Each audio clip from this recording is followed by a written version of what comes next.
الحمد لله وكفى والصلاة والسلام على خاتم الأنبياء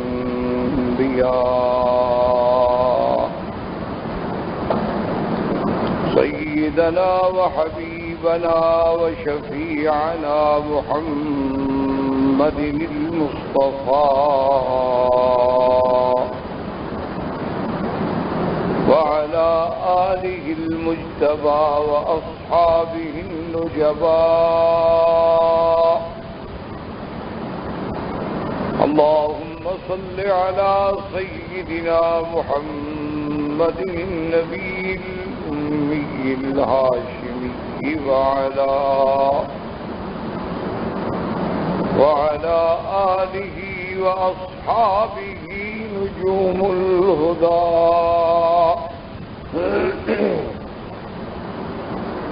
أما بعد فقد قال الله تبارك وتعالى في القرآن المجيد والفرقان الحميد: أعوذ بالله من الشيطان الرجيم. بسم الله الرحمن الرحيم.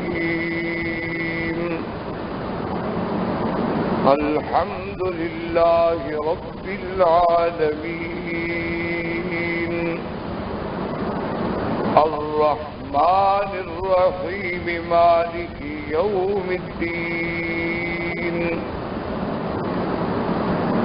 قال النبي صلى الله عليه وسلم: إنما بعثت لأتمم مكارم الأخلاق، أو كما قال رسول الله صلى الله عليه وسلم. صدق الله العلي العظيم وصدق رسوله النبي الكريم، ونحن على ذلك لمن الشاهدين ومن الشاكرين، والحمد لله رب العالمين.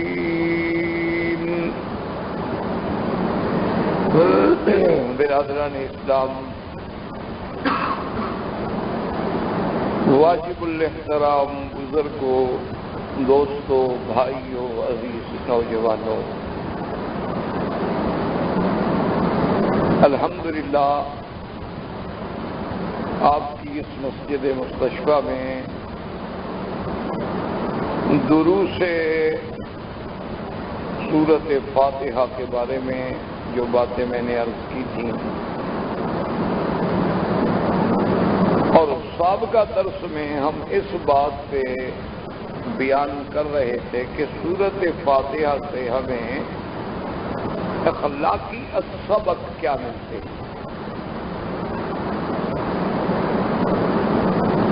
اور اسی پر میں نے اپنے معروضات عرض کیے تھے کہ جیسے خلق میں تبدیلی نہیں ہوتی لیکن اخلاق میں تبدیلی ہوتی.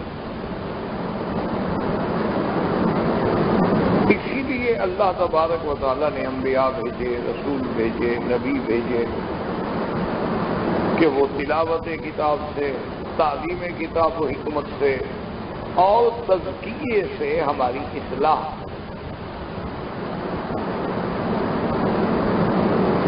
تو اسلام اس بات کا قائل ہے کہ انسان کی اخلاق کی اصلاح ہو سکے.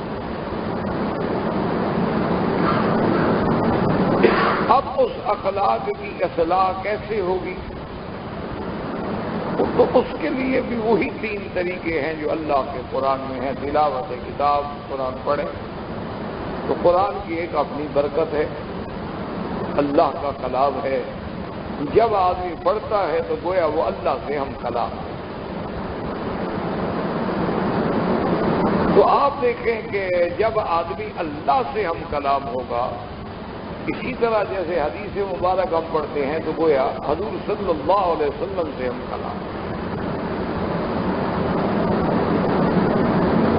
اسی لیے علماء نے لکھا ہے کہ جس گھر میں سنن ترمذی یعنی امام ترمذی رحمۃ اللہ علیہ کی کتاب جو ہے صحیح تو بعض علماء نے اسی لیے اس کے بارے میں لکھا کہ جس گھر میں ترمذی شریف موجود ہو گویا کہ وہ یہ سمجھے کہ اللہ کا نبی کا انہ یتکلم فی بیتہ، اللہ کا نبی گویا اس کے گھر میں موجود ہے اور بات کر رہے ہیں، اس لیے کہ ہر باب موجود ہے، ہر حکم موجود ہے۔ اسی لیے حضرت اکرمہ جو بہت بڑے مفسر ہیں، بہت بڑے قرآن پاک کے سمجھنے والے ہیں، تابعین میں سے ہیں، تو جب وہ تلاوت قرآن فرماتے تھے تو ان پہ خشی طاری ہو جاتی، بے ہوش ہو جاتی، اور جب ذرا سا بھی ہوش آتی تو کہتے ھذا کلام ربی، میں اللہ سے ہم کلام ہو رہا ہوں، میرا یہ مقام۔ دیکھیں نا، ہم جب قرآن پڑھتے ہیں تو قرآن میں اللہ نے یہ فرمایا یا ایھا الذین آمنوا یا ایھا الذین آمنوا یا ایھا الذین آمنوا یا ایھا الناس یا ایھا الناس یا ایھا، گویا اللہ ہمیں خطاب کر رہے ہیں نا، اللہ فرما رہے ہیں، تو گویا اللہ کلام فرما رہے ہیں، قرآن اللہ کا کلام۔ تو اس لیے ہمیشہ یاد رکھیں کہ ہمارے اخلاق کی اصلاح کیسے ہوگی، تو اس کا سب سے بڑا ذریعہ ہے تلاوت کتاب۔ اسی لیے لفظ دو استعمال ہوتے ہیں، آپ نے دیکھا ہوگا قرآن میں بھی دونوں لفظ ہیں اور لغت عربیہ میں بھی دونوں لفظوں کا استعمال اغلب و اکثر ہے۔ ایک لفظ ہوتا ہے تلاوت، ایک ہوتا ہے قراءت۔ مثلا آپ کہیں گے قرأت، میں نے پڑھا، یا آپ کہیں گے تلوت، میں نے پڑھا ہے، لفظ دونوں کا معنی ایک ہے۔ تلاوت کا معنی بھی وہی ہے، پڑھنا، جیسے آپ کہتے ہیں جی میں ذرا کلام پاک کی تلاوت کر لوں، یا آپ کہتے ہیں جی کہ میں کلام پاک پڑھ لوں، تو لفظ قرات یا لفظ تلاوت دونوں کا معنی ایک ہے، پڑھنا۔ اسی لیے اللہ تبارک و تعالیٰ کے قرآن میں آپ دیکھیں اللہ نے حکم دیا کہ میرے محبوب لا تحرک به لسانک لتعجل به ان علینا جمعہ وقرآنہ فاذا قرأناہ، جب ہم آپ پر پڑھیں فاتبع قرآن، بس آپ سنیں، اتباع کریں، سنتے رہیں، غور کریں، تو لفظ قرآن کو قرآن ہے، اسی لیے قرآن کو قرآن کہا جاتا ہے۔ اسی لیے آپ دیکھیں یقرؤون، تو ایک لفظ ہوتا ہے تلاوت، یتلون الکتاب، یا اللہ نے فرمایا کہ میرے محبوب آپ جب آپ کا وظیفہ کیا ہوگا، یتلو علیہم آیاتہ، کہ وہ لوگوں پہ میرے آیات کی تلاوت کریں، یعنی قرآن پڑھیں اور سنائیں۔ تو اب تلاوت اور قرات کا معنی تو وہی ہو گیا، پڑھنا، لیکن بعض علماء محققین فرماتے ہیں کہ ان دونوں حرفوں میں ایک بڑا لطیف فرق ہے۔ وہ لطیف فرق کیا ہے کہ مثلا لفظ قرات جو ہے عام ہے، آپ کہیں گے قرأت القرآن، میں نے قرآن پڑھا، قرأت الحدیث، میں نے حدیث پڑھی، قرأت الجریدہ، میں نے اخبار پڑھی، قرأت المجلدہ، میں نے میگزین پڑھا، تو عام۔ لیکن آپ کبھی یہ نہیں کہتے کہ تلوت الجریدہ تھا، میں نے جریدے کی، اخبار کی تلاوت کی ہے، آپ یہ کبھی نہیں کہیں، آپ یہ کبھی نہیں کہیں گے کہ میں نے ایک میگزین کی آج تلاوت کی ہے۔ کیوں؟ اس کی وجہ یہ ہے، علماء نے فرمایا کہ تلاوت کہتے ہیں اس چیز کا پڑھنا جس کے پڑھنے پر ثواب مرتب ہو، اس کو کہتے ہیں تلاوت۔ لفظ قرات تو عام ہے، قرآن پڑھیں گے ثواب ہوگا، لیکن اگر کوئی ایسی چیز پڑھیں گے ثواب کے بجائے گناہ بھی ہو سکتا ہے۔ اگر آپ غلط رسائل پڑھنے شروع کر دیں، غلط میگزین پڑھنے شروع کر دیں، آپ پلے بوائے پڑھنا شروع کر دیں، آپ کسی منٹوں کے افسانے پڑھنے شروع کر دیں، تو اگر آپ ایسی باتیں پڑھیں گے تو آپ گناہگار ہوں۔ تو اس لیے لفظ قرات عام ہو گیا، تلاوت خاص ہو گیا کہ تلاوت وہاں ہوگی جہاں اللہ کا قرآن تلاوت کر رہے ہیں، کیوں؟ پڑھنے میں ثواب ملے گا کہ ایک حرف پہ 10 نیکیاں مل گئی۔ الف لام میم لم تقل حرف، حضور نے فرمایا یہ نہ کہو الف لام میم ایک حرف ہے، بل الف حرف، لام حرف، میم حرف، الف الگ حرف ہے، لام الگ حرف ہے، میم الگ حرف ہے، کوئی 30 نیکیاں ہمیں مل گئی. تو یہ ہے تلاوت. حدیث کو بھی آپ کہہ سکتے ہیں کیونکہ پڑھنے میں ثواب ملے گا. تو ایک تو ہمارے اخلاق کی اصلاح کیسے ہوگی؟ تلاوت کتاب. اس لیے علماء نے لکھا ہے، اور آپ بھی کوشش کیا کریں، اللہ آپ کو اور مجھے اور سب مسلمانوں کو توفیق دے. علماء کہتے ہیں کہ آدمی 24 گھنٹے میں ایک دفعہ لازماً قرآن کو دیکھ کے تلاوت کریں. چاہے ایک صفحہ پڑھیں، آپ ایک رکوع پڑھیں، کوئی ضروری نہیں ہے کہ آپ ایک پارہ پڑھ لیں، لیکن کچھ نہ کچھ جو ہے نا 2 سطر 4 سطر، چاہے آپ حافظ قرآن، آپ کو قرآن یاد ہے، آپ یاد پڑھ سکتے ہیں، لیکن پھر بھی دیکھیں کہ قرآن کے دیکھنے میں بھی اللہ کی رحمت نازل ہوتی ہے. اس لیے بعض علماء فرماتے ہیں کہ 3 چیزیں ہیں جن کے دیکھنے سے بھی رحمت ہوتی ہے. صرف قرآن کو دیکھنے سے بھی رحمت ہوتی ہے، اللہ کے کعبے پہ نظر ڈالنے سے بھی رحمت ہوتی ہے، اور اپنے والدین کے چہرے کو ادب اور محبت سے دیکھنے سے بھی اللہ کی رحمت ہوتی ہے. تو ایک ہوا تلاوت. اچھا، دوسرا اخلاق کیسے ٹھیک ہوگا؟ وَيُعَلِّمُهُمُ الْكِتَابَ وَالْحِكْمَةَ، کہ قرآن کی تعلیم دیں. تو جب قرآن کی تعلیم دیں گے تو اب قرآن ہمیں بتائے گا کہ نماز پڑھو، روزہ رکھو، حج کرو، زکوٰۃ دو. قرآن ہمیں بتائے گا کہ یہ شرک ہے، یہ توحید ہے، یہ حلال ہے، یہ حرام ہے، یہ حدود اللہ ہے. تو اب قرآن کی جب تعلیم آئے گی تو پھر بھی ہمارے اخلاق کی سدھار ہوگا.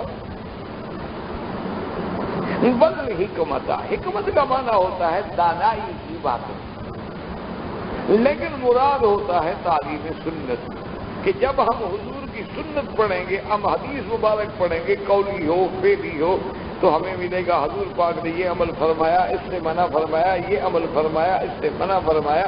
تو اس سے بھی ہمارے اخلاق کی اصلاح ہوگی. اور تیسری چیز کیا ہے؟ وَيُزَكِّيهِمْ، کہ ان کا اندر کو مانجنا، تزکیہ باطن کرنا، کہ جیسے ظاہر کی اصلاح ہو رہی ہے باطن کی بھی اصلاح ہو رہی ہے. اب وہ تزکیہ کیسے ہوگا؟ تو اس کے لیے ہمیشہ یاد رکھیں کہ حضور پاک کے زمانے میں تو صرف سرکار دو عالم رحمت دو جہاں کے ہاتھ پہ آ کر ہاتھ دے کر مسلمان ہوتے ہی، کلمہ پڑھتے ہی وہ اتنی نسبت اور اتنی نظر، اتنی فیض اثر تھی کہ بس فوراً تبدیلی آ جاتی تھی بندے میں. کہ جو ڈاکو تھے، جو قاتل تھے، وہ رحماء بینہم کی تصویر میں، جو اپنی بچیوں کو زندہ دفن کرنے والے تھے وہ لوگ ان کی بیٹیوں کے رکھوالے بنے. جو ڈاکے مارنے پر فخر کرتے تھے وہ لوگوں کی مال کی حفاظت کرنے لگ گئے. ایک منٹ صرف گزرا، بس حضور کے ہاتھ پہ ہاتھ دیا، کلمہ پڑا، تبدیلی آ. اچھا، اب یہ ہے کہ جو ہمارا دور حضور پاک سے دور ہوتے گئے، صحابہ کا دور آیا، خیر القرون کا دور آیا، تابعین کا دور آیا، تبع تابعین کا دور آیا، آج ہم 1400 سال پیچھے آ گئے. تو اب ہمارا تزکیہ کیسے ہوتا ہے؟ اس لیے ہمیشہ یاد رکھیں کہ ایک جماعت علماء کہلاتی ہے اور ایک جماعت جو ہے وہ صوفیاء کہلاتے ہیں. لیکن شرط یہ ہے کہ ہم علماء ہوں یا صوفیاء ہوں، صرف ان کے قائل ہیں جو قرآن و سنت کے متبع. تو وہ بھی ہمارے ایک قسم کے روحانی معالج ہوتے ہیں، وہ بھی ہمارا علاج کرتے ہیں اور اس سے بھی ہماری اصلاح.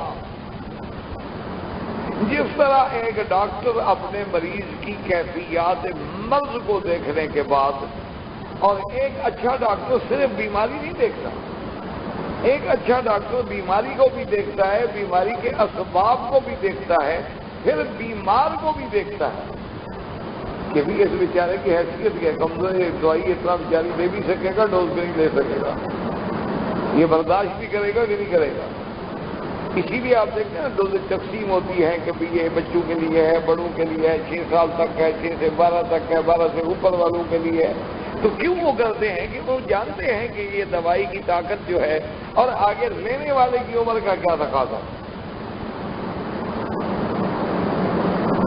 اچھا پھر یہ بھی ہوتا ہے کہ دوائی تو ایک ہے، لیکن جب آپ بڑے کو دیتے ہیں تو آپ کہتے ہیں جی کہ آپ 500 کیپسول لے لیں. بچے کو جب آپ دیتے ہیں آپ کہتے ہیں نہیں آپ تو وہ ایسا کریں نا، وہ جا کے سیرپ لیں بچوں والا، کیونکہ بچہ کیسے کیپسول بیچارہ نکلے گا؟ 2 سال کا بچہ، 1 سال کا بچہ، 1.5 سال کا بچہ، 3 سال کا بچہ کیسے کیپسول لے گا؟ اس کے لیے الگ دوائی ہے. اسی طرح وہ جو روحانی معالج ہوتے ہیں، ہمارے اولیاء اللہ ہوتے ہیں، صوفیاء کرام ہوتے ہیں، بزرگان عظام ہوتے ہیں، مشائخ ہوتے ہیں، ان کو بھی ہمارے امراض روحانیہ کا علم ہوتا ہے کہ یہ بندہ آدمی تو بہت اچھا ہے لیکن یہ جھوٹ بولنے کی بیماری میں مبتلا، یہ آدمی تو بہت اچھا ہے لیکن نماز میں سستی کر رہا ہے. ان کا پھر اپنا ایک طریقہ ہوتا ہے. جیسے کہ مجھے کسی دوست نے بتلایا، اور بتلانے والے بھی بڑے ذمہ دار آدمی تھے، حضرت میاں ظہیر الحق دین پوری رحمت اللہ علیہ، بہت بڑے آدمی تھے اور بڑے علم والے اور فضل والے، فوت ہو گئے، اللہ ان کی قبر پہ کروڑ رحمتیں کرے. حضرت سندھی رحمت اللہ علیہ مولانا عبید اللہ سندھی کی بیٹی کے بیٹے، تو انہوں نے فرمایا کہ حضرت دین پوری رحمت اللہ علیہ خلیفہ غلام محمد رحمت اللہ علیہ جو گزرے ہیں، بہت بڑے بزرگ تھے لیکن وہ بڑے توحید سے چلنے والے لوگ، صحیح العقیدہ لوگ تھے، بڑے پیر تھے لیکن صحیح العقیدہ. تو وہ جناب انہوں نے ایک دفعہ حضرت تھانوی، حضرت اشرف علی تھانوی رحمت اللہ علیہ جو بڑے مشہور ہیں، ہم نے بھی نام سنا ہے، ریاض تو ہم نے بھی نہیں کی، ان کو 2 یا پتہ نہیں 3 مسواک بھیجے ہدیہ. تو جو آدمی جا رہا اس نے کہا کہ جی میں اس زمانے میں ہندوستان ایک تھا، پاکستان نہیں بنا تھا، اس نے کہا جی میں سہارنپور جا رہا ہوں. انہوں نے کہا حضرت تھانوی کو میرا ہدیہ پیش کیا. 2 مسواک تھے یا 3 لکڑی کے، 1 مسواک عام مسواک. وہ لینے والا بھی کہنے لگا کہ میں بڑا سوچ میں پڑ گیا کہ بھئی یہ حضرت تھانوی اتنا اونچا آدمی ہے اور اتنا بڑا عالم ہے، اتنا بڑا ان کا مقام ہے، حضرت نے کوئی ہدیہ ہی بھیجنا تھا تو کوئی چیز بھیجتے. اب یہ 3 مسواک، ان کو وہاں مسواک نہیں ملتا ہوگا سہارنپور میں، لیکن اب حضرت کی بات ہی میں نے رکھ لیا، لے گیا، چلا گیا. تو کہتے ہیں کہ جا کے میں نے حضرت تھانوی کو پیش کیا تو حضرت تھانوی بڑے خوش ہوئے اور بڑے ہی دعائیں دی، اور اس کے بعد اپنے صاحبین سے، ساتھیوں سے، حاضرین سے فرمایا کہ بھائی جانتے ہو کہ خلیفہ صاحب نے مجھے مسواک کیوں بھیجے؟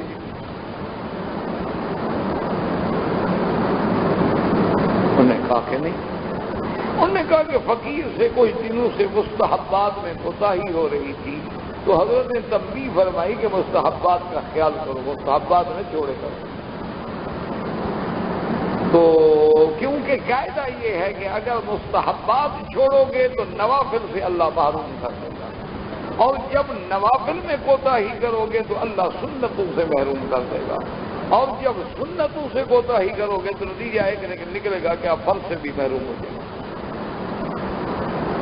آج کل ہمارے بعض نوجوان ہیں نا جی جو ہر مسئلہ خود سمجھتے ہیں، وہ سب سے پہلے یہی زور لگائیں گے چھوڑ یار کیا نفل پڑھنی ہے، وہاں کیا بات ہے، نفل کی ضرورت کیا ہے، نفل 2 رکعت پڑھ لو بیٹھ کے السلام علیکم.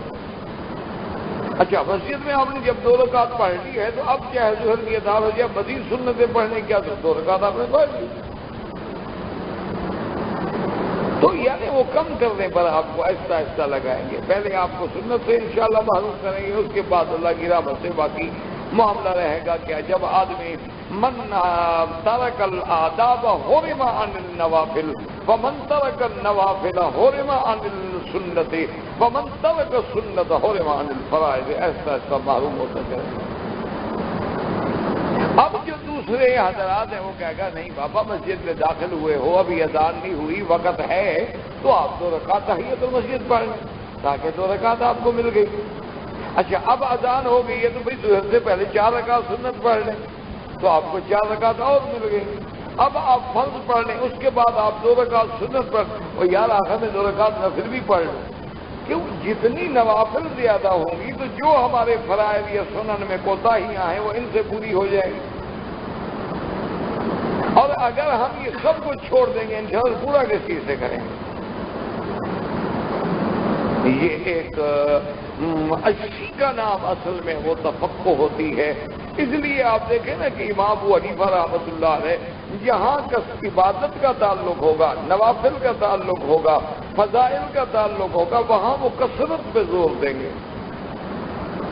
اور جہاں حلال و حرام کا مسئلہ آئے گا وہاں وہ قلت پہ زور دیں گے.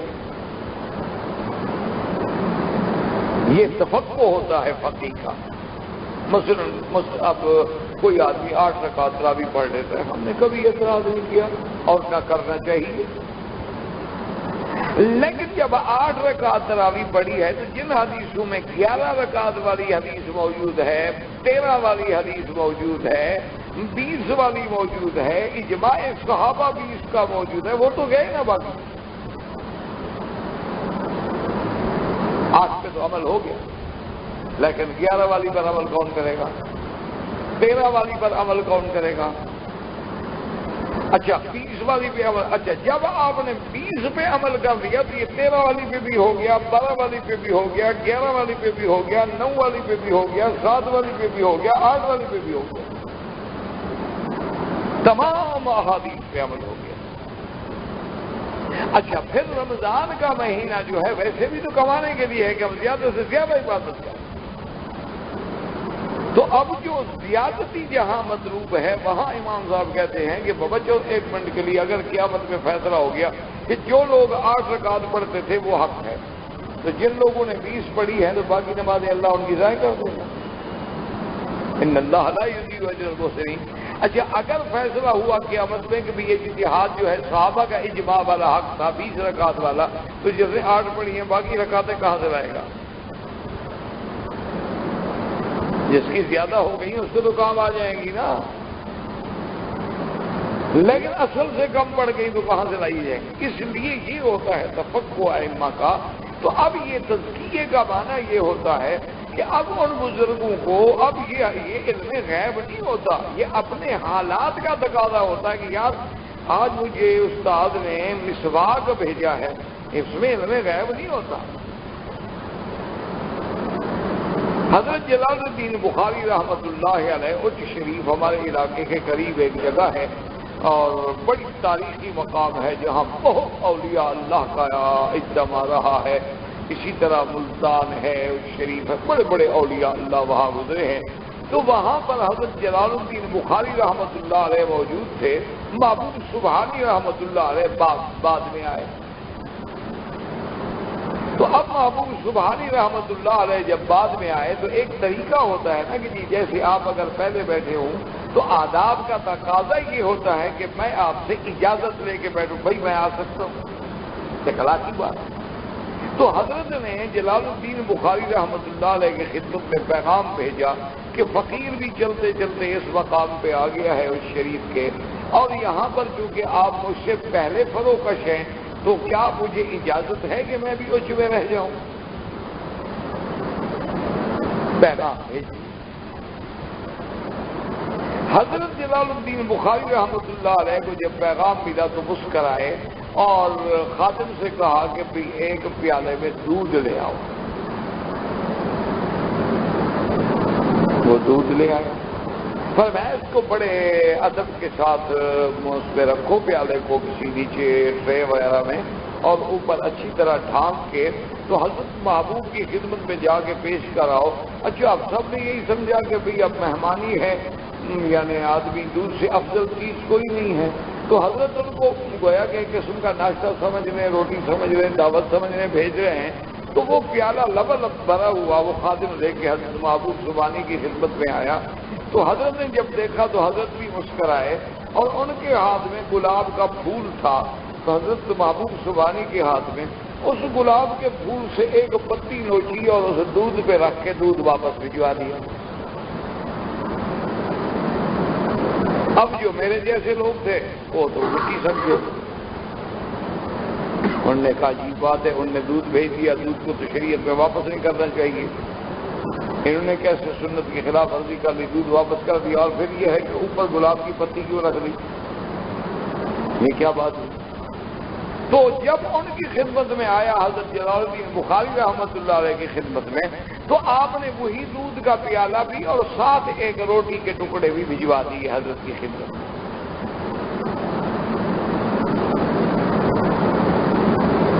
کچھ روٹی کے ٹکڑے جو تھے وہ چھوٹے چھوٹے، وہ بھی حضرت کی خدمت میں بھجوا دی۔ حضرت ابو عثمان نے فرمایا بھی الحمدللہ اجازت مل گئی۔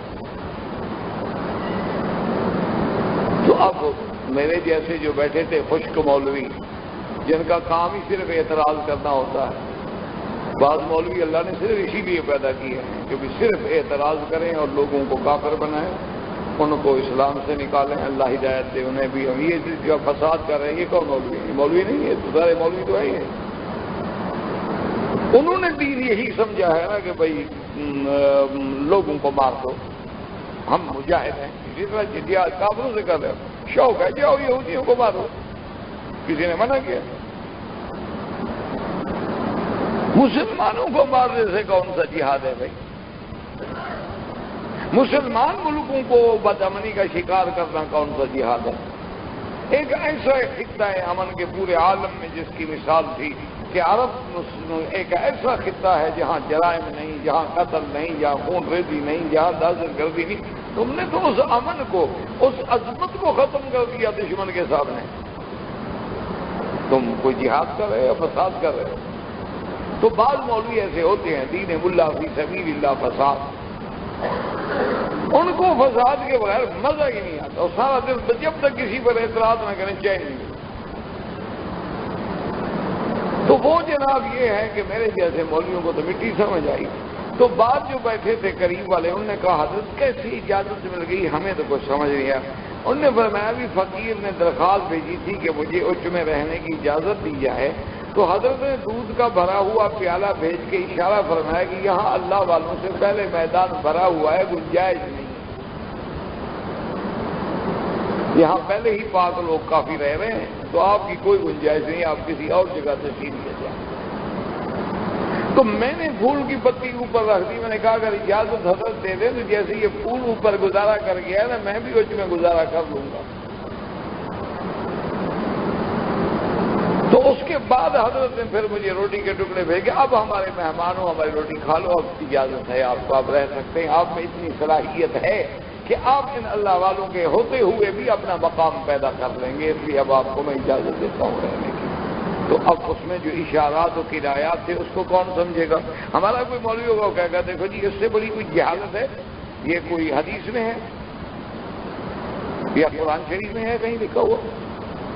اب اس کا کیا علاج ہے؟ اس کا علاج پھر وہی ہوتا ہے کہ اللہ ہدایت دے، بس ہم تو صرف یہی دعا کرتے ہیں کہ اللہ ہدایت کے فیصلے کرے، کیونکہ الحمدللہ نہ حسد ہے، نہ بغض ہے، نہ کسی کو برا کہنے کا عادت ہے، اور نہ ہی اللہ ہمیں کام سے لگائے۔ ہم تو ہر عالم کا کسی بھی مسلک سے ہو احترام کرتے ہیں کہ اللہ نے اس کو اپنا دین دیا ہے، اس کے سینے میں قرآن و حدیث کا علم رکھا ہے، ہمارے لیے احترام چاہیے۔ تو اب دیکھیں کہ انہوں نے اشارے کو سمجھ لیا، ہم اشارے کو نہ سمجھ سکے، اور اگر آپ آگے جائیں گے غور کریں گے تو اشارات حدیثوں میں بھی ہوتے ہیں۔ جیسے کہ حضور صلی اللہ علیہ وسلم نے فرمایا کہ اپنی ازواج مطہرات کو کہ میرے بعد سب سے پہلے وفات جو ہوگی اور میرے قریب آئے گی اطول کن یدن، میری بیویوں میں جس کا ہاتھ لمبا ہوگا۔ تو بیویاں کہتی ہیں ہم نے تو ہاتھ پیمائش کرنا شروع کر دی کہ بھی کس کا ہاتھ لمبا ہے، تو ہاتھ بی بی سودا کا لمبا تھا۔ ہم نے کہا بھی یہ بیوی جلدی فوت ہوگی اور جلدی حضور صلی اللہ علیہ وسلم کی طرف چلی جائے گی، تو لیکن فوت بی بی زینب ہو گئی، بی بی سودا فوت نہ ہوئی۔ تو بعد میں سمجھ آیا کہ حضور کا اشارہ تھا اطول کن یدن، یعنی سخاءً، ہاتھ لمبے کا معنی یہ نہیں کہ ہاتھ لمبا ہونا خیرات زیادہ کرنے والی۔ تو بی بی زینب کیونکہ ام المساکین تھی تو اس لیے اللہ نے ان کو حضور کے بعد زیادہ وفات کا وقت رکھا، تو اس لیے وہاں حدیثوں میں بھی اشارات ہوتے ہیں، بات کو سمجھا کریں۔ فقہ میں بھی ہوتے ہیں، اشارات ہر جگہ ہوتے ہیں۔ تو اب جناب یہ ہے کہ تزکیے کا معنی کیا ہوتا ہے کہ وہ ہمارے روحانی معالج جو ہوتے ہیں وہ قرآن و حدیث کی روشنی، کیوں اب قرآن کا حکم کیا ہے کہ ان کو پاک کریں، اب پاک کیسے کریں؟ تو اب پاک کرنے کا طریقہ ہوگا، تو وہ ان کا طریقہ ہوتا ہے، وہ سمجھتے ہیں کہ بھئی یہ بندہ جو ہے یہ کیسے ٹھیک ہوگا؟ وہ کہتے ہیں کہ بھئی آپ ایسا کریں نا، آپ روزانہ 5 پارے من قرآن پڑھا کریں، آپ نے 5 سپارے قرآن روز ہر حال میں پڑھنا ہے، چاہے ہر نماز کے بعد 1 پارہ پڑھ لو، چاہے ایک وقت میں پڑھ لو۔ تو شیخ اس کے ذمہ لگا دیتا ہے تلاوت کتاب، وہ سمجھتا ہے کہ اس کی اصلاح بس قرآن پڑھنے سے ہو جائے گی۔ اب دیکھتا ہے کہ نہیں اس کا جو ہے نا جی یہ ٹھیک نہیں ہوگا، تو وہ کہتا ہے کہ آپ ایسا کریں کہ تہجد جو ہے آپ نے پڑھنی ہے اور 8 رکعت پڑھنی ہے، اور ہر رکعت میں کم از کم آپ نے 4 رکوع پڑھنے، یعنی 32 رکوع قرآن جو ہے آپ نے تہجد میں پڑھنا ہے۔ اب وہ کہتا ہے کہ ایک رات کا وقت ہوگا، تہجد ہوگی، رحمت کی گھڑی ہوگی، پھر یہ اتنا لمبا قرآن پڑھے گا، اللہ کی رحمت آئے گی، اس کی اصلاح ہو جائے گی۔ تو اب وہ تزکیہ اپنے اپنے طریقے سے تزکیہ کرتے ہیں۔ بعض لوگ جو ہیں ان کو کہتے ہیں بھی تم کثرت سے روزے رکھو۔ تو اس لیے تو بہرحال میرے کہنے کا مقصد یہ تھا کہ یہ طریقے ہیں جن سے ہمارے اخلاق کی اصلاح ہو سکتی ہے، یعنی بگڑے ہوئے اخلاق کے لوگ جو ہیں وہ بھی سیدھے ہو سکتے ہیں۔ بہت سارے، اچھا حضرت لاہوری رحمۃ اللہ علیہ میں نے زیارت کی ہے، لیکن میری بدقسمتی کہ ایک تو بچپنا تھا اور دوسرا یہ ہے کہ کوئی عقل بھی نہیں تھا کہ اللہ والوں سے کیسے ملتا ہے آدمی، بزرگوں کو کیسے ملنا چاہیے، ان کے کیسے آداب ہوتے ہیں ہمیں پتہ نہیں تھا۔ تو ملا تو میں ہوں حضرت کی، مجھے یاد ہے ملاقات، زیارت بھی میں نے کی ہے، لیکن وہ افسوس ہے کہ بھئی ادب نہیں تھا، نہ جانتا تھا کہ کوئی فیض حاصل کر سکے، مقدر میں بھی نہیں ہوگا۔ تو حضرت لاہوری رحمۃ اللہ علیہ کے بارے میں سنا ہے، میں نے نہیں سنا یہ بات، یعنی مجھے سنائی گئی اور بہت لوگوں نے سنائی۔ انہوں نے کہا حضرت ہمیشہ فرماتے تھے کہ بھائی اگر کسی کی اصلاح مقصود ہے، لوگ کہتے ہیں کہ بندے ٹھیک نہیں ہوتے، اللہ والوں کی صحبت سے کیا ملتا ہے؟ تو فرماتے تھے میں فقیر کہتا ہوں کہ میرے پاس آ جاؤ، 40 دن کے لیے لنگر میں آ کے رہو، لنگر کا کھانا کھاؤ، جو کپڑے میں دوں گا وہی پہنو گے، جو روٹی میں دوں گا وہ کھاؤ گے، اور جو میں کہوں گا وہ کرو گے، اور پھر 40 دن کے بعد مجھے بتانا کہ تمہاری اصلاح ہوئی ہے کہ نہیں ہوئی، اللہ والوں کی صحبت میں آنے کا فائدہ ہوا کہ نہیں ہوا۔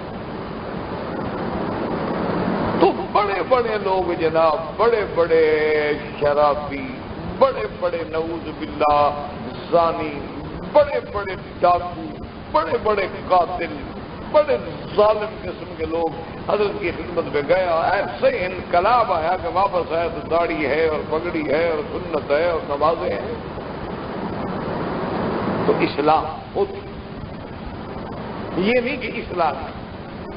ایک دفعہ حضرت امیر شریعت اللہ شاہ بخاری رحمۃ اللہ علیہ کی خدمت میں حضرت شاہ جی رحمۃ اللہ علیہ بڑے مرنج انسان تھے، بڑا کھلے دل کے لوگ تھے، ہنس مکھ آدمی تھے، اور ان کی صحبت میں سب آتے تھے، ڈاکٹر بھی ہوتے تھے، مریض بھی ہوتے تھے، ان کی صحبت میں شاعر بھی ہوتے تھے، کمیونسٹ بھی ہوتے تھے، اولیاء اللہ بھی ہوتے تھے، بڑے بڑے صنعت کار بھی ہوتے تھے، بڑے بڑے ٹیکنوکریٹ بھی ہوتے تھے، بڑے بڑے بیوروکریسی کے اونچے اونچے ستون بھی ہوتے تھے، اور فقیر بھی ہوتے تھے، طالب بھی، سب ان کی مجلس ایسی دربار عام ہوتا تھا، ہر آدمی آتا تھا، اور سب یہ سمجھتے تھے کہ شاہ جی مجھ سے زیادہ محبت کرتے، ہر آدمی مطمئن۔ شاہ جی رحمۃ اللہ علیہ کی خدمت میں اس دور کا ایک آدمی آیا جو بہت بڑا آفیسر تھا، تو اور تھا بھی کیمسٹ قسم کا آدمی، بے دین آدمی، دہریہ قسم کا آدمی۔ اکثر چونکہ یہ بیچارے جو بڑے عہدوں پہ پہنچتے ہیں نا، سارے انگریزی سکولوں کے پڑھے ہوئے ہوتے ہیں، دین سے تو ویسے ان کو شغف نہیں ہوتا، ان کو اتنا پتہ ہے کہ باپ دادا کہتے تھے کہ ہم مسلمان ہیں، ورنہ اور زیادہ اسلام سے ان کو لگاؤ نہیں ہوتا۔ تو صحیح سمجھتے ہیں کہ اسلام جو ہے یہ پرسنل معاملہ ہے بندے کا اللہ کے ساتھ، تو پرسنل معاملہ ہے، نماز پڑھ لیں ٹھیک ہے، نہ پڑھیں کوئی بات نہیں، کیا ہے؟ یہ تو ایک ذاتی معاملہ ہے نا آدمی کا۔ وہ کہتے ہیں یہ عبادات جو ہے نا، یہ کیا ہے، یہ نہ عبادات دین ہے نہ معاملات دین ہے، باقی پتہ نہیں دین کیا ہے۔ بہرحال وہ حضرت شاہ جی کو کہنے لگا کہ شاہ جی دیکھیں ہم آپ سے محبت کرتے ہیں، آپ ساری رات تقریریں کرتے رہتے ہیں، تکلیفیں برداشت کرتے ہیں، اتنی مشقتیں اور اتنی گلا پھاڑنا اور زور زور سے تقریریں کرنا، فائدہ کیا ہے شاہ جی؟ جو لوگ جیسے تھے ویسے ہی تو ہیں، کون سی تبدیلی آ گئی ہے کہ آپ لوگ اتنا محنت کر رہے ہیں؟ کیا فائدہ ہوا؟ لوگ جرائم اسی طرح ہیں، قتل اسی طرح ہے، ڈکیتیاں اسی طرح ہیں، اور اسی طرح جھوٹ ہے، شراب ہے، رشوت ہے، زنا ہے، فحاشی ہے اور ریانی، تو آپ کی تقریر ہوگا کیا فائدہ؟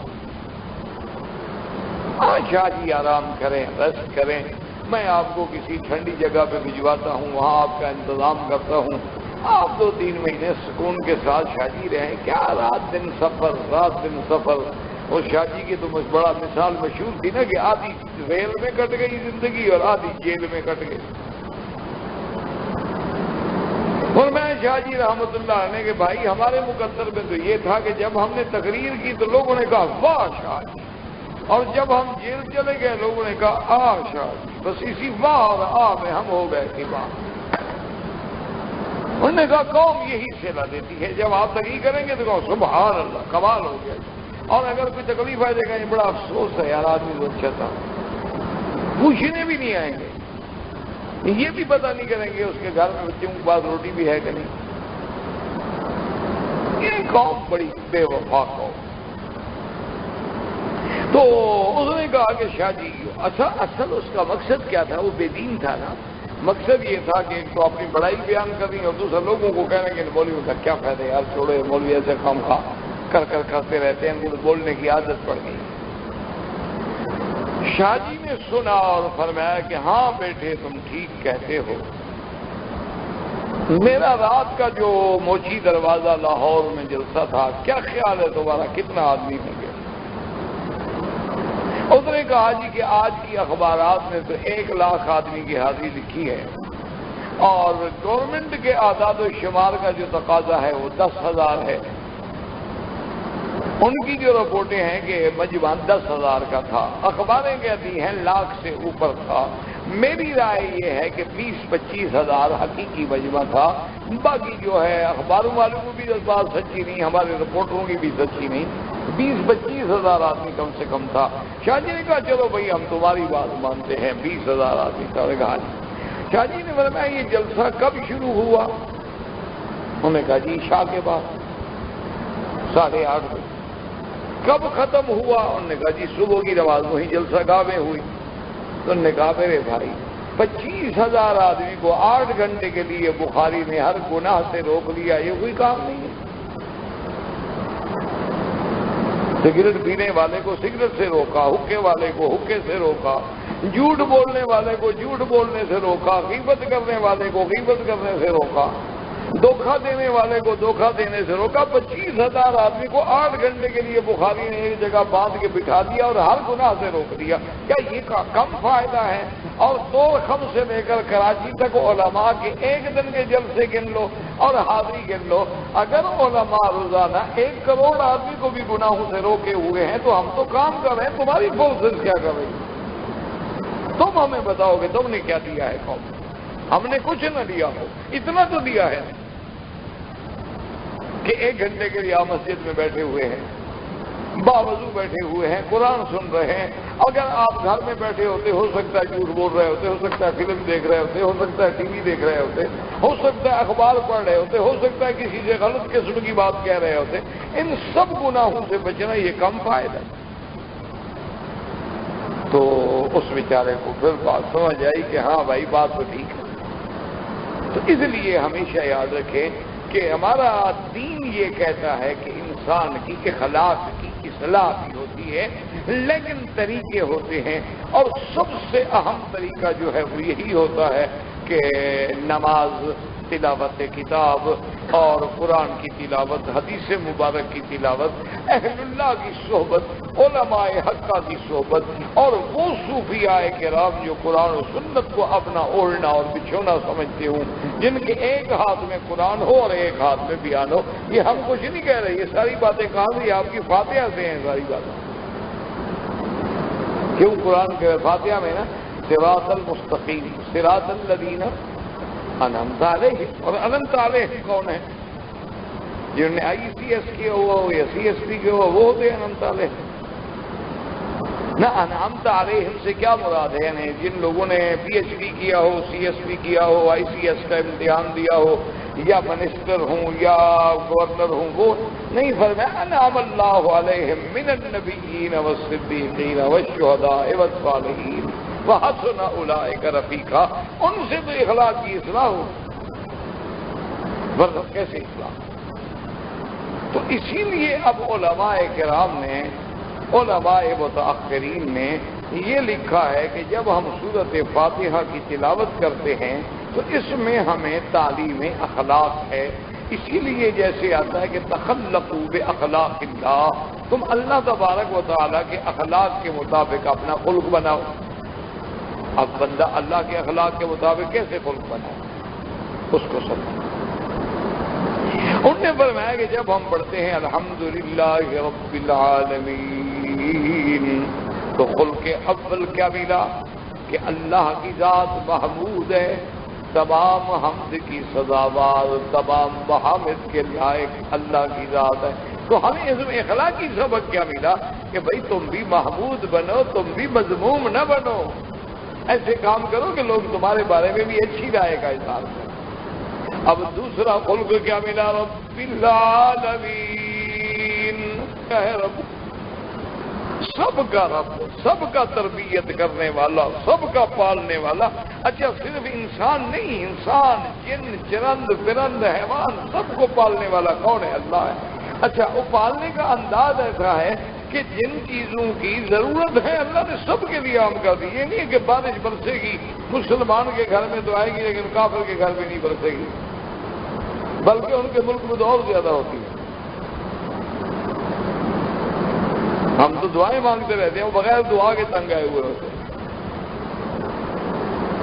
جب دیکھو بارش، اچھا بالکل آپ گھر سے نکلیں گے نا، بالکل موسم بالکل یعنی کلیئر ہوگا، لیکن 15 منٹ آدھے گھنٹے کے بعد بارش شروع ہو جائے گی۔ اسی لیے وہاں بڑا مشہور ہے نا کہ 3W کا کوئی پتہ نہیں ہوتا، ویدر، ورک اور وومن۔ یعنی گھر سے نکلو یہ بھی پتہ نہیں ہوتا کہ واپسی پہ بیوی گھر میں ہوگی یا چلی گئی ہوگی، اور ڈپٹی ورک کا بھی پتہ نہیں ہوتا کہ جب کام پہ جاؤ گے جناب چھٹی السلام علیکم آپ کا کام ختم ہو گیا ہے، اور ویدر کا بھی پتہ نہیں ہوتا کہ ابھی تو سورج نکلا ہوا ہے، جب ہم آگے جائیں تو بارش آ جائے گی۔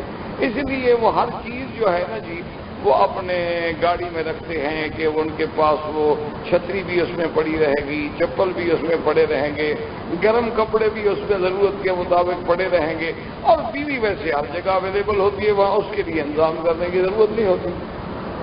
باقی کام کا معاملہ رہا تو کچھ نہ بھی ملے تو آدمی بوٹ پالش کر لے، روٹی تو کھا لیتا ہے۔ وہ کسی نے اپنا آیا نا مدت کے بعد یورپ سے پاکستان میں، تو کہیں رشتہ مانگنے کے لیے گیا، تو اب بظاہر تو بڑی 3 پیس سوٹ پہنا ہوا اور جناب بڑے سنسونائٹ کے ہاتھ میں بریف کیس اور لیکس کی گھڑیاں، تو انہوں نے پوچھا کہ بھئی آپ وہاں کرتے کیا؟ انہوں نے کہا میں وہاں DC ہوں۔ اب ان کو بڑی خوشی ہوئی، یار DC تو بڑی بلا ہوتا ہے نا، ہمارے یہاں تو DC بڑی چیز ہوتا ہے، ضلع کا بادشاہ ہوتا ہے DC۔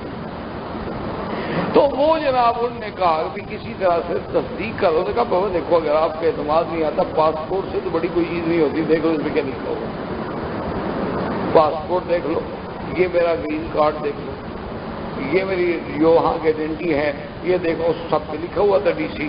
وہ جناب یہ ہے کہ اپنا ان نے رشتہ دے دیا، وہ بڑے خاندانی لوگ تھے، لڑکی شادی وادی ہو گئی۔ جب وہاں گیا تو وہاں پتہ لگا کہ حضرت تو ہوٹل میں برتن دھوتے ہیں۔ تو انہوں نے کہا یار تم نے کیسے دھونے؟ کہا میں نے کہا تھا DC dish cleaner, dishes clean کرتا ہوں تو DC تو ہوں میں۔ یہ آپ نے اگر اس کو ڈپٹی کمنگر سمجھا ہے تو تمہاری بے وقوفی ہے۔ میں نے کوئی جھوٹ نہیں بولا، جو میں نے کہا وہی کام میں کر رہا ہوں، وہاں جب دیکھ لو۔ اگر آپ ڈی سی کا ترجمہ ڈپٹی کمشنر کرتے ہیں تو یہ تو پھر آپ کے ملک میں ڈپٹی کمشنر ہوگا، وہاں تو ڈی سی اس کو کہتے ہیں جو وہ ڈشز دھوتا ہو، برتن دھوتا ہو، اور وہ میں کام کرتا ہوں۔ تو اس لیے ہمیشہ یاد رکھیں میرے عزیز کہ اللہ کی ربوبیت عامہ کا تقاضا یہ ہے کہ ہم سب سے محبت کریں، کافر ہے، ہندو ہے، عیسائی ہے، یہودی، انسان مخلوق ہے، ہمیں یہ حق نہیں پہنچتا کہ ہم ان پہ ظلم کریں۔ ہاں یہ الگ بات ہے کہ ایک تقابل آتا ہے، حرب آتی ہے، جنگ آتی ہے، وہاں پھر جو احکام شریعت کے ہوں گے اس کے مطابق چلیں۔ اسی لیے آپ دیکھ لیں کہ فتح مکہ کے موقع پر جب حضور صلی اللہ علیہ وسلم آ رہے ہیں تو آج 10,000 کا لشکر جرار میرے آقا کے ساتھ ہے، اور صحابہ کہتے ہیں لا قریش بعد اليوم، آج کے بعد تو قریش کا بچہ بھی نہیں رہے گا مکے میں، انہوں نے جو ہم پر ظلم کیا ہم بھی گن گن کے بدلے لیں۔ تو جب حضور قریب آئے، اپنی فوج کو ترتیب دیا، میمنہ میسرہ، درمیان میں حضور خود رہے، تو آپ نے فرمایا دیکھو میرے صحابہ بات سن لو کہ جو آدمی من دخل المسجد الحرام فلہ امان، جو مسجد میں داخل ہو جائے اس کو امان، من دخل دار ابی سفیان فلہ امان، جو ابی سفیان کی حویلی میں چلا جائے اس کو بھی امان، من اغلق الباب فلہ امان، جو اپنے گھر کا دروازہ بند کر لے اس کو بھی امان، من القى السلاح فلہ امان، جو ہتھیار پھینک دے اس کو بھی امان، بوڑھے کو بھی امان، عورت کو بھی امان، بچے کو بھی امان، ان کے کسی پادری پنڈت کو بھی امان۔ صحابہ کہتے تو امان امان امان امان کا شروع۔ تو یہ ہے وہ کہ اللہ نے جیسے سب پہ مہربانی، وہ ہمیں سبق دیتا ہے کہ تم بھی سب سے بھلائی کرو، تم بھی سب کا خیال کرو۔ اسی لیے اسلام کہتا ہے اگر گوشت تم زیادہ نہیں پکا سکتے، پانی تو بڑھا سکتے ہو، شوربہ تو زیادہ بنا سکتے ہو، وہی شوربے کا پیالہ ایک بھیج دو ہم سائے کو، تاکہ بھوکا تو نہ رہے، کہ تمہارے اندر بھی وہ تربیت کا مادہ ہو۔ اسی لیے اسلام ہمیں کہتا ہے کہ اگر تم نے فروٹ کھائے ہیں تو چھل کے دروازے میں نہ پھینکو، کوئی غریب گزرے گا اس کو خوشبو آئے گی، یار اس گھر میں تو آم کھائے جا رہے ہیں اور ہمارے گھر میں تو سوکھی روٹی بھی نہیں ہے، تو اس کے دل سے جو ہوک نکلے گی نا وہ تمہارے لیے نقصان کا باعث نہ بن جائے، اس لیے ان کو بھی لپیٹ کے رکھو۔ اگر کسی کو فروٹ کھلا نہیں سکتے ہو تو دکھ تو نہ پہنچاؤ۔ اسلام ہمیں تعلیم دے کہ اللہ نے جیسے فرمایا کہ میری صفت کیا ہے، رب العالمین، میں سب کا رب ہوں، سب کے پالنے والا ہوں۔ یہ نہیں ہے کہ مسلمان کے بچے کو تو جب بچہ پیدا ہو تو ماں کے سینے میں دودھ آئے، لیکن کافر ماں کے سینے میں دودھ نہ رکھے، یہودی ماں کے سینے میں دودھ نہ رکھے، عیسائی ماں کے سینے میں دودھ نہ رکھے، ہندو ماں کے سینے میں دودھ نہ رکھے، ان کے بچے مر جائیں، جان چھوٹے میں دودھ ہوگا مر جائیں گے۔ اور میں نہ وہ چیز کی ہم نے سب کو دی ہے، پانی کے بغیر کوئی زندہ نہیں، پانی سب کو دیا، ہوا کے بغیر کوئی زندہ نہیں رہ سکتا، میں نے پورے میدان میں ہوا رکھی ہوئی ہے، ذرا کپڑا ہلاؤ ہوا موجود۔ اب یہ ہمارے کوئی پنکھا تو ہوا پیدا نہیں کرتا نا، اصل ہوا تو کھڑی ہوئی ہے، یہ تو حرکت سے ہوا ہمیں لگتی ہے۔ اس لیے اللہ پاک نے دوسری صفت قرآن میں کیا آئی، پہلا خلق کیا آیا الحمدللہ، اور دوسرا خلق کیا آیا رب العالمین، اور تیسرا خلق ہمیں کیا ملے گا کہ اسی صفت الرحمن الرحیم، کہ بڑا مہربان نہایت رحم، اس کو کہتے ہیں شفقت علی الخلق، کہ اللہ کی مخلوق میں شفقت ہے، کیوں بڑا مہربان نہایت رحم والا ہے، کہ جب تم رحم کرو گے جو وہ صفت رحمت جو اللہ کی ہے جب اس سے تم لوگے تو من رحمہ رحمہ، جب تم رحم کرو گے تو تم پر رحم کیا جائے گا۔ اسی لیے آتا ہے من رحمہ فی الارض، جس نے زمین والوں پہ رحم کیا آسمان والا اس پہ رحم کر دیتا ہے۔ تو یہ شفقت علی الخلق ہے کہ غیروں پر رحمت کرنا، غیروں پر احسان کرنا، اور اس میں یہ بھی تمیز نہیں ہے کہ تم نے کس پہ کیا۔ یعنی صحیح حدیث مبارک میں آتا ہے کہ ایک عورت تھی، بڑی فاحشہ تھی، بڑی زانیہ اور بڑی فاحشہ بازاری عورت تھی، اور وہ جا رہی تھی کسی اتفاق سے صحرا میں پھنس گئی، جب پیاس نے تنگ کیا تو دیکھا کہ ایک کچا کنواں ہے، صحرا میں جیسے عام کھدائی کر کے پانی نکال لیتے ہیں، وہاں آئی، اس نے دیکھا کہ پانی تو ہے، اب بڑی پیاسی تھی اور اس کے پاس کوئی چیز نہیں، اس نے پاؤں سے جوتا اتارا، اپنے بوٹ نکالے، اپنے شوز نکالے اور دوپٹے کو رسی بنایا اور باندھا، اور اس سے کہا کہ کچھ گھونٹ آئے گا تو جان بچا لوں گی۔ تو جب نکالتے بل کل کو یلحس علی طرفے، دیکھا کہ کتا تڑپ رہا ہے پیاس سے، تو اس نے خود منہ میں پانی نہ ڈالا، پہلے کتے کو پانی ڈال دیا، پھر نکالا، پھر ڈالا، پھر نکالا، پھر ڈالا، پھر خود پیا، کتا اٹھ کے چل پڑا، اس کو پانی مل گیا، وہ ہوش میں آ گیا۔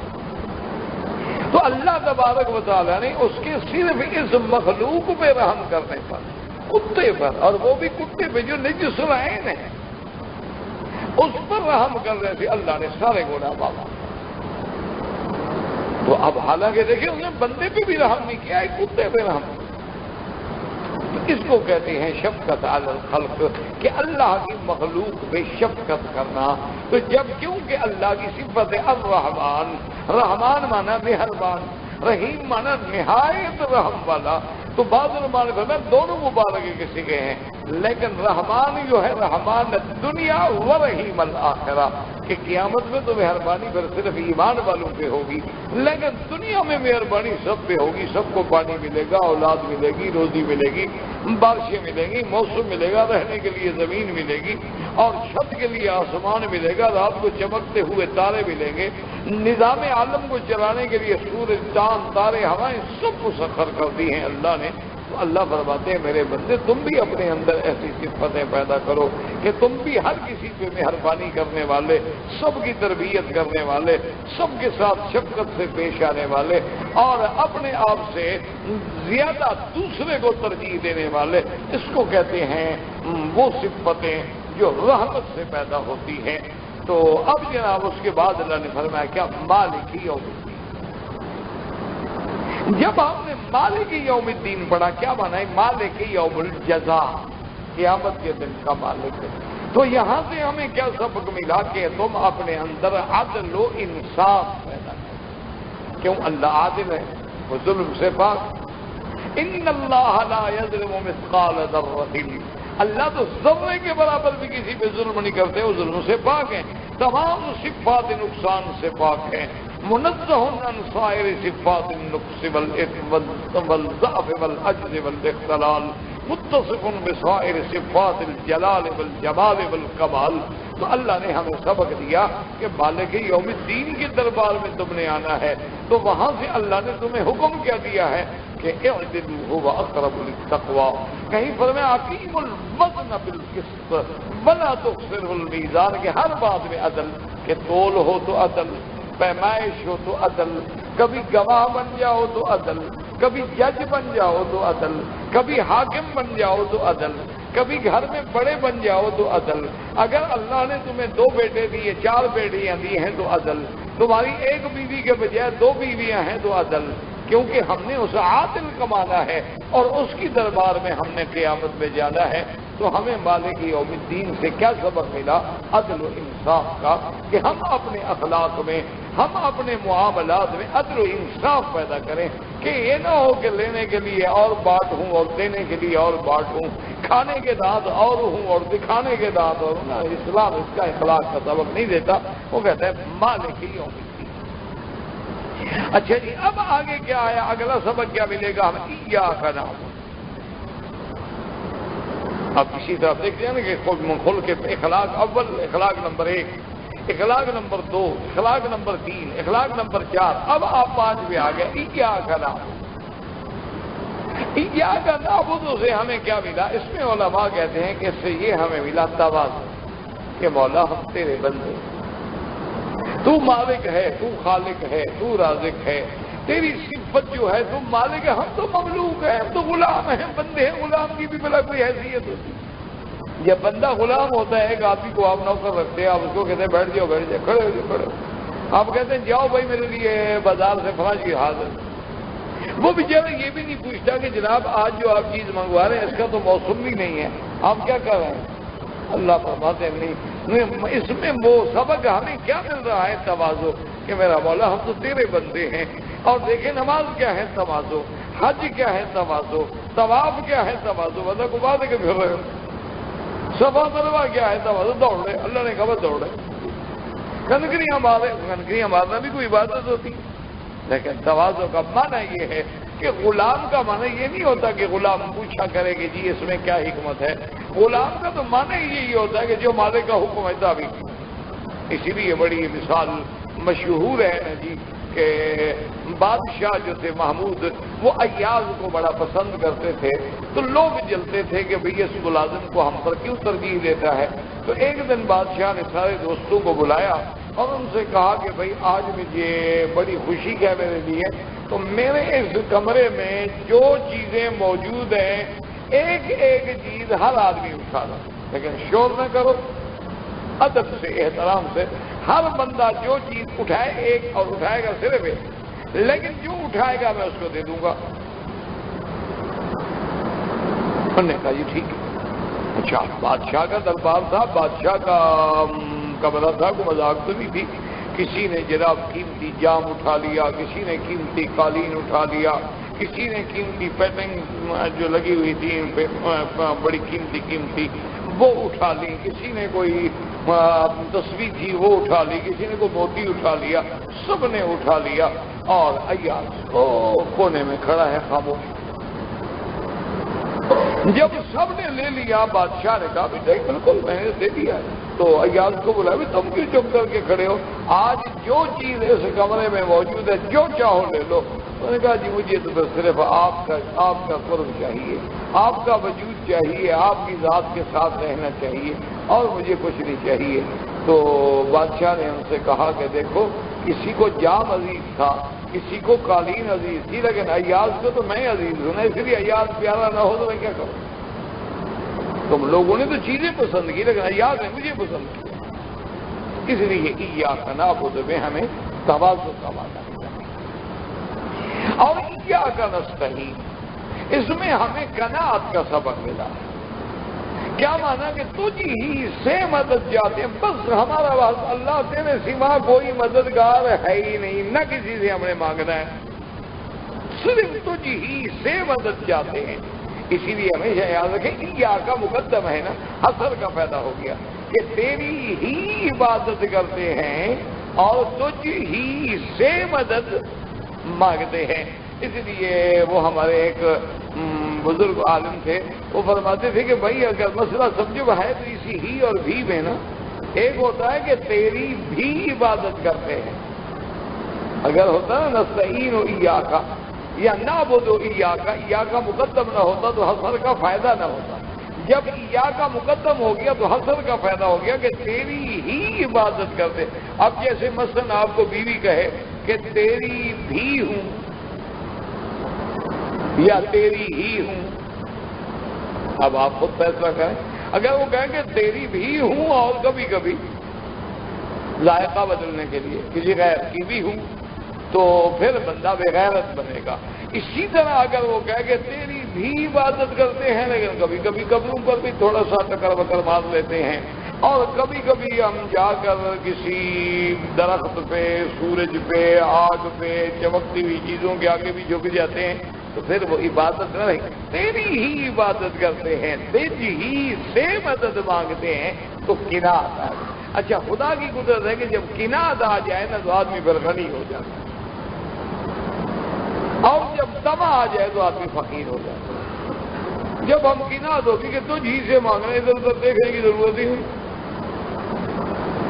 ادھر ادھر، اس لیے حضرت بھائی عزیز گستامی ایک بہت بڑے اللہ کے ولی گزرے ہیں، انہوں نے بڑا عجیب واقعہ لکھا، انہوں نے لکھا کہ بہت بڑا قحط پڑا ہمارے دور میں، اتنی قحط پڑا اللہ معاف کرے کہ لوگ جو تھے پرانے چمڑے ڈھونڈ کے پانی میں ابال کے غریب پیتے تھے، اتنی قحط پڑی۔ کہنے کہ میں گزرا تو ایک بندہ بیٹھا ہے، بڑا ہنس رہا ہے اور بڑا مسکرا رہا ہے اور بڑے بڑے خوش اور بالکل بے فکر۔ میں نے اس کو بلایا، نے کہا بھائی لوگ قحط کے مارے رو رہے ہیں، پریشان حال ہے، اور تم اتنے مست بیٹھے ہوئے ہو، عجیب بات ہے۔ اس نے کہا جی میرا جو مالک ہے نا جس کا میں نوکر ہوں اس کے تو گودام کے گودام گلے کے بھرے ہوئے، مجھے کیا فکر ہے؟ وہ ہیں جن کے گھر میں دانے نہ ہوں، مجھے کیا؟ میرا جو مالک ہے نا اس کے تو میلوں کے حساب سے گودام ہیں، اسٹور ہیں اور بڑا بڑا بازاریں ہیں، ہمیں تو کیا فکر ہے؟ تو باعزیز فرماتے ہیں میں نے کہا کہ دیکھو اس بندے کو اپنے دنیا کے بندے پر کتنا ناز ہے، اور جس کے پاس خزائن السماوات والارض ہیں جب اس کے ساتھ تعلق بن جائے تو پھر ہمیں فکر کرنے کی کیا ضرورت ہے؟ اس لیے کہ جب خزائن السماوات والارض کا مالک ہے تو ایاک نستعین سے ہمیں سبق ملا قناعت کا، کہ ہم صرف میرا مولا تجھ ہی سے مدد مانگتے ہیں اور تجھ ہی سے مدد چاہتے ہیں، اور اس کے علاوہ ہمیں نہ کوئی دروازہ ہے، نہ ہم دروازہ دیکھنا چاہتے ہیں، نہ جانا چاہتے ہیں۔ تو ہمیں یہ خلق ملا، وہ بھی ہم نے فاتحہ سے سیکھا۔ اب اس کے بعد آئے اہدنا الصراط المستقیم، اس میں بھی ہمیں سبق ملا کہ مولا صراط مستقیم کیا؟ وہی علم و حکمت والا کہ ہمیں سے راستہ ملے تو سیدھا، علم ملے تو سیدھا۔ اب اگر ہمیں گمراہ علم ملا پھر تو ہم گمراہ ہو جائیں گے، علم تو ہے نہیں۔ ورنہ آپ دیکھو نا، ناچنا بھی تو علم ہے، گانا بھی تو علم ہے، موسیقی بھی تو علم ہے، جادو بھی تو علم ہے، اور اسی طریقے سے آتش بازی یہ بھی تو علم ہے، ساری چیزیں علوم ہیں، لیکن ایک علوم ضارہ ہیں، ایک علوم نافعہ ہیں، ایک علوم ضالہ ہیں، ایک علوم ہدایت والے ہیں، ایک علوم رحمانیہ ہیں، ایک علوم شیطانیہ ہیں۔ اب دیکھو نا جیسے یورپ ہے، ان کے پاس کوئی کم علم ہے، دنیا کی تمام جدید ٹیکنالوجی تو ان کے پاس ہے، جدید علوم تو سارے ان کے پاس ہیں، جدید جو اس وقت حاجات ہیں دنیا کی وہ ان کے پاس ہیں، لیکن دیکھنا یہ ہوگا کہ کیا ہم ان علوم سے علوم نافعہ حاصل کرنے کے بعد اس کا استعمال کیسے کر رہے ہیں؟ تو اس کا ہمیں سبق ملا، خلق ملا کہ اہدنا الصراط المستقیم، کہ یا اللہ ہمیں علم و حکمت عطا فرما، ہمیں صراط مستقیم عطا فرما۔ اور اس پہ بڑی عجیب بات لکھی ہے علماء نے، انہوں نے کہا کہ اگر علم حکمت ہو اور علم رحمانی ہو تو اس سے روح اور بدن دونوں کو فائدہ ہوتا ہے۔ اللہ تبارک و تعالیٰ اس کے لیے نور پیدا کر دیتے ہیں، من یرد اللہ بہ خیرا ان یفقہہ فی الدین، اور اسی طرح اللہ فرماتے ہیں من یرد اللہ ان یہدیہ یشرح صدرہ للاسلام فہو علی نور من ربہ، وہ اللہ کی طرف سے نور میں آ جاتا ہے اور اس سے روح اور جسم دونوں کو فائدہ پہنچتا ہے۔ اور اگر علوم یعنی شیطانیہ ہوں، جسم و جان کو تو فائدہ پہنچے گا لیکن روح کو فائدہ نہیں پہنچے گا۔ اسی لیے اب آپ دیکھ لیں کہ یورپ کے پاس کتنے علوم ہیں لیکن ان کا جسم و جان کو تو فائدہ ہے، ایئر کنڈیشن ہے، گاڑیاں ہیں، کاریں ہیں، اور بڑے بڑے عجیب عجیب راحت کے اسباب ہیں، ٹیلی ویژن ہے، انٹرنیٹ ہے، ڈشز ہیں، کیبل ہیں، فلاں ہے، لیکن روحانی طور پر یہ عالم ہے کہ آپ حیران ہوں گے کہ ہر 20 سیکنڈ کے بعد ایک عورت کی عزت و عصمت تاراج کی جاتی ہے، ہر 20 سیکنڈ